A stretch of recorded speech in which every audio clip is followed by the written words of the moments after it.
नमस्कार, मैं हूं पूजा। बिहार न्यूज में आपका स्वागत है। खबरों की ओर बढ़ने से पहले एक नजर सुर्खियों पर।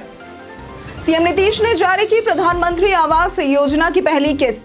3 लाख लाभुकों को पहली किस्त की गई स्थानांतरित। 3 लाख से ज्यादा परिवारों को मिली आवास की स्वीकृति।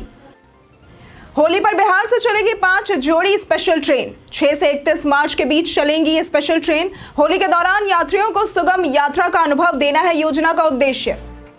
राज्य में होगी 5000 से भी ज्यादा डॉक्टरों की बहाली। नियुक्ति के लिए बिहार तकनीकी सेवा आयोग को भेजा गया प्रस्ताव। IGIMS में 163 स्वीकृत पदों में 91 पद है खाली। प्रधान शिक्षक और हेडमास्टर की री काउंसलिंग का शेड्यूल हुआ जारी। 18 मार्च को होगी प्रधान शिक्षक और हेडमास्टर की काउंसलिंग। 26 मार्च को होगी अंतिम काउंसलिंग। चैंपियंस ट्रॉफी के फाइनल से पहले हार्दिक पांड्या हुए चोटिल। 9 मार्च को भारत खेलेगा फाइनल मैच। आज न्यूजीलैंड और साउथ अफ्रीका के मैच से होगा दूसरी फाइनलिस्ट टीम का फैसला। चलिए अब बढ़ते हैं शाम तक की बड़ी खबरों की ओर विस्तार से। सीएम नीतीश ने जारी की प्रधानमंत्री आवास योजना की पहली किस्त। मुख्यमंत्री नीतीश कुमार ने आज प्रधानमंत्री आवास योजना के तहत 1200 करोड़ रुपए की पहली किस्त 3 लाख लाभुकों को स्थानांतरित की है और 3.3 लाख परिवारों को आवास की स्वीकृति दी है। कार्यक्रम में उप मुख्यमंत्री सम्राट चौधरी, विजय कुमार सिन्हा और मंत्री श्रवण कुमार भी मौजूद रहे। योजना के तहत प्रत्येक लाभुकों को 1.2 लाख रुपए और शौचालय निर्माण के लिए 12,000 रुपए मिलते हैं। बिहार में अब तक 36 लाख पक्के मकान बने हैं, जबकि 11 लाख और बनने हैं। केंद्र सरकार ने 7.93 लाख आवासों की स्वीकृति दी है। ग्रामीण विकास विभाग का सर्वे मार्च तक पूरा होगा, जिससे नई लाभुक सूची बनेगी। मुख्यमंत्री कार्यक्रम के बाद विधानसभा जाएंगे, जिससे नई लाभुक सूची बनेगी। राज्य में होगी 5000 से भी ज्यादा डॉक्टरों की बहाली। बिहार में जल्द ही 5000 से अधिक डॉक्टरों की बहाली होगी, जिसमें 3623 विशेषज्ञ, 667 सामान्य एवं 808 दंत चिकित्सक शामिल है। प्रभारी मंत्री नीरज कुमार सिंह ने विधान परिषद में बताया कि इन पदों पर नियुक्ति के लिए बिहार तकनीकी सेवा आयोग को प्रस्ताव भेजा गया है और विज्ञापन प्रकाशन अंतिम चरण में है। शिवहर सदर अस्पताल में 36 में से 17 चिकित्सक कार्यरत है और अधीक्षक का कार्यभार सिविल सर्जन को दिया गया है। इंदिरा गांधी हृदय रोग संस्थान यानी कि IGIMS में 163 स्वीकृत पदों में 72 पद भरे हैं। राज्य में डॉक्टरों की कमी को दूर करने के लिए मेडिकल कॉलेज खोले जा रहे हैं, जिससे भविष्य में सरकारी अस्पतालों में नियुक्ति संभव होगी। प्रधान शिक्षक और हेडमास्टर की री काउंसलिंग का शेड्यूल हुआ जारी। शिक्षा विभाग ने विभिन्न पदों पर नियुक्ति के लिए री काउंसलिंग का नया शेड्यूल जारी किया है। प्राथमिक शिक्षा निदेशक ने सभी जिला शिक्षा अधिकारियों यानी कि DEO को निर्देश दिए हैं कि वे अभ्यर्थियों को समय पर सूचना देकर प्रक्रिया सुचारू रूप से संपन्न कराएं। री काउंसलिंग की तिथियां इस प्रकार है। प्रधान शिक्षक और हेडमास्टर के लिए 18 मार्च 2025, TRE 3 के लिए 19 मार्च, माध्यमिक और उच्च माध्यमिक शिक्षकों के लिए 20 मार्च तथा सक्षमता 2 के तहत चयनित अभ्यर्थियों के लिए 26 मार्च निर्धारित की गई है। होली पर बिहार से चलेगी 5 जोड़ी स्पेशल ट्रेन। होली पर यात्रियों की अतिरिक्त भीड़ को ध्यान में रखते हुए रेलवे ने बिहार से 5 जोड़ी विशेष ट्रेनें चलाने का निर्णय लिया है। ये ट्रेनें दानापुर रानी कमलापति, दानापुर कोटा, गया आनंद विहार, पटना जालना और जबलपुर दानापुर के बीच संचालित होंगी। ये ट्रेनें 6 से 31 मार्च के बीच विभिन्न तिथियों पर चलेंगी। यात्रीगण railway helpline 139 NTES web portal या फिर मोबाइल ऐप से अद्यतन जानकारी प्राप्त कर सकते हैं। इन ट्रेनों के संचालन का उद्देश्य पर्व त्योहार के दौरान यात्रियों को सुगम यात्रा सुविधा प्रदान करना है, जिससे वे अपने घरों तक आसानी से पहुंच सके। सीमा शुल्क मुख्यालय पटना ने जब्त किए चाइनीज सेब। सीमा शुल्क मुख्यालय पटना के अधिकारियों ने तस्करी के 45.60 लाख रुपए मूल्य के चाइनीज सेब जब्त किए हैं। पहली कार्रवाई में सीतामढ़ी के डुमरा थाना क्षेत्र से 4100 किलोग्राम यानी कि 205 कार्टून सेब ट्रक सहित पकड़ा गया, जिसकी कीमत 30.38 लाख रुपए है। दूसरी कार्रवाई में हाजीपुर के इंडस्ट्रियल एरिया से 6920 किलो सेब बरामद हुआ, जिसकी कीमत 15.22 लाख रुपए है। भारत सरकार ने चाइनीज सेब पर प्रतिबंध लगाया है, क्योंकि इसमें मौजूद केमिकल सेहत के लिए हानिकारक होते हैं। ये सेब देखने में बड़ा चमकदार और मीठा होता है। सीमा शुल्क विभाग तस्करी रोकने के लिए लगातार अभियान चला रहा है और मामले की जांच जारी है। संजीव मुखिया की संपत्ति हो सकती है जब्त। बिहार में हुए नीट पेपर लीक मामले में संजीव मुखिया और उसके गिरोह का नाम सामने आया, जिसके बाद वो करीब 8 महीने से फरार चल रहा है। ईओयू ने उसके घर पर इश्तेहार चिपका दिया है, जबकि उसका बेटा पहले ही गिरफ्तार हो चुका है। अब तक सीबीआई और ईओयू ने 36 गिरफ्तारियां की और कई राज्यों में छापेमारी भी की है। छापों में नकदी, मोबाइल और दस्तावेज बरामद हुए हैं। संजीव मुखिया भूमिगत है और यदि जल्द आत्मसमर्पण नहीं करता तो प्रशासन उसकी संपत्तियां जब्त भी कर सकता है। 29 मार्च को होगा पटना विश्वविद्यालय का छात्र संघ चुनाव।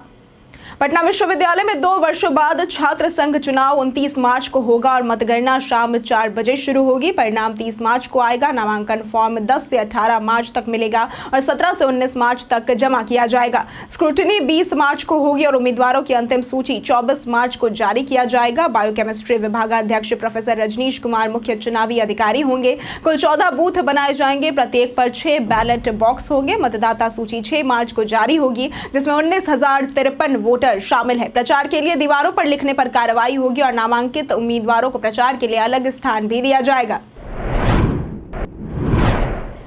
राज्य के इस किसान ने उगाई 17 किलो की मूली।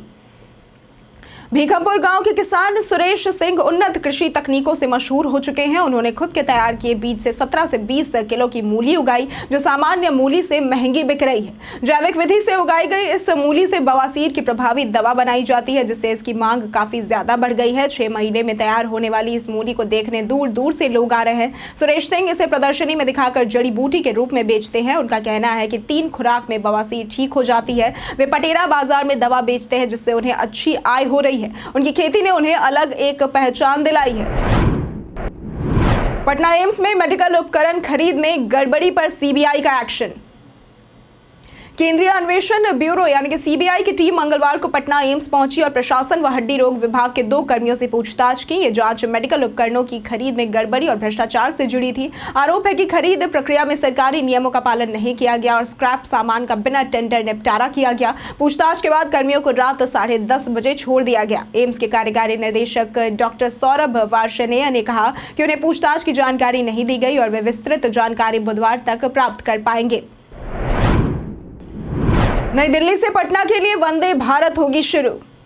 भारतीय रेलवे जल्द ही नई दिल्ली से पटना के बीच वंदे भारत एक्सप्रेस शुरू कर सकता है, जिससे बिहार वासियों में उत्साह है। यह अब तक की सबसे लंबी दूरी तय करने वाली वंदे भारत ट्रेन होगी, जो 1000 किलोमीटर की यात्रा 12 घंटे से कम समय में पूरी करेगी। इसे होली स्पेशल ट्रेन के रूप में चलाने की योजना है। बाद में स्थायी संचालन पर फैसला होगा। संभावित ठहराव आरा, बक्सर, डीडीयू, प्रयागराज और कानपुर में होगा। ट्रेन में स्वचालित दरवाजे, वाईफाई, आधुनिक इंफोटेनमेंट सिस्टम और बेहतर सीटिंग सुविधा होगी। यह यात्रा को तेज, आरामदायक और कुशल बनाएगी, जिससे बिहार और यूपी के यात्रियों को लाभ मिलेगा। बिहार विधानसभा चुनाव में हुई पवन सिंह की एंट्री। भोजपुरी स्टार पवन सिंह ने बिहार विधानसभा चुनाव लड़ने का ऐलान कर दिया है, जिससे सियासी हलचल काफी ज्यादा बढ़ गई है। हालांकि उन्होंने अभी तक पार्टी स्पष्ट नहीं की है। भाजपा के टिकट पर चर्चा के बीच प्रदेश अध्यक्ष दिलीप जायसवाल ने कहा कि पार्टी विचार करेगी, जबकि विधायक हरिभूषण ठाकुर बचौल ने फैसला शीर्ष नेतृत्व पर छोड़ दिया है। लोकसभा चुनाव में निर्दलीय लड़ चुके पवन सिंह की पत्नी भी विधानसभा चुनाव लड़ेंगी, जिससे चुनाव और भी ज्यादा दिलचस्प हो गया है। बिस्कोमान अध्यक्ष के लिए 9 मार्च को होगा चुनाव। बिहार में सहकारिता क्षेत्र के प्रमुख संस्था बिस्कोमान के अध्यक्ष और उपाध्यक्ष का चुनाव 9 मार्च को होगा। 2 दशक से अध्यक्ष रहे आरजेडी नेता सुनील सिंह की पत्नी वंदना सिंह इस बार चुनाव लड़ रही हैं, जबकि भाजपा नेता विशाल सिंह भी इस पद पर नजर गड़ाए हुए हैं। 8 मार्च को नामांकन होगा और 9 मार्च को पटना डीएम की कार्यालय में मतदान होगा। कुल 21 वोटर जो निदेशक मंडल के सदस्य हैं चुनाव में मतदान करेंगे। जनवरी में हुए निदेशक मंडल चुनाव में 17 सदस्य निर्वाचित हुए थे, जिनमें वंदना सिंह और विशाल सिंह भी शामिल है। असली बहुमत किसके पास है, इसका फैसला इस चुनाव के नतीजों से ही होगा। बिहार विधानसभा में राजद और कांग्रेस का हंगामा। बिहार विधानसभा के बजट सत्र के चौथे दिन सदन के बाहर विपक्ष का हंगामा हुआ। राजद और कांग्रेस विधायकों ने सरकार के खिलाफ नारेबाजी और प्रदर्शन किया। राजद विधायक पोस्टर लेकर बीपीएससी अभ्यर्थियों को न्याय देने की मांग कर रहे थे।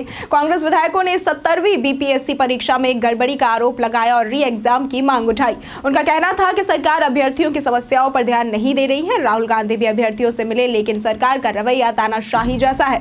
विपक्ष ने आरोप लगाया कि सीएम नीतीश कुमार ने अब तक अभ्यर्थियों से बात नहीं की, जिससे सरकार की उदासीनता स्पष्ट होती है। रोहिणी आचार्य ने नीतीश कुमार पर कसा तंज।